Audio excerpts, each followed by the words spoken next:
Great, thanks, Rob. So we're moving around the crowd now to attitudes, values, and beliefs, Yep. and this seems to be very similar to heuristics and habits and behaviours.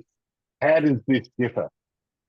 Yeah, well, similar's not the word. I wouldn't use the word similar between these things. They share some parts in common, but not others. So, for example, your attitudes and your values and your beliefs do come out of your worldview, but they also are connected to the things we discussed before. So, even though the arrow comes out of the worldview to attitudes and beliefs, these are not seen without behavior. So if you want to know what I believe about something, um, uh, let's take a simple thing like eating with a knife and fork at the table, right? I don't eat with chopsticks. Okay. So if you want to know what we do in our family, you need to come and sit down with us at a meal and see how we've all learned how to eat with knife and fork and with different utensils and how we serve food between each other at a common meal. And then you'll understand what our values are.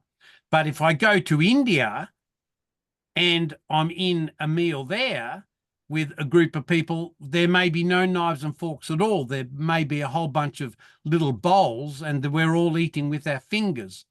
So attitudes and values and beliefs are revealed through behavior and heuristics and through various elements connected to our philosophy. And so the way a Hindu eats is very, very different than the way a Christian eats.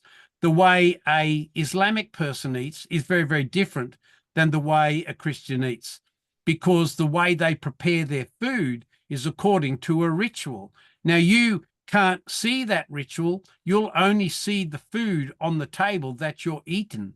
But if you don't have that animal slaughtered facing Mecca, then you then tell the person that that meat has not been prepared properly. That will create enormous distress for that person. So you can see the swirling around, even in that illustration I spoke about in food. You can see the connection between worldview, habits, heuristics, rituals, stress, and values and beliefs. So they're interconnected, but they're not the same. They're interconnected and they interconnect to each other. And they're all in many ways unconscious, that you may only see visually if you get the opportunity. If you get the opportunity.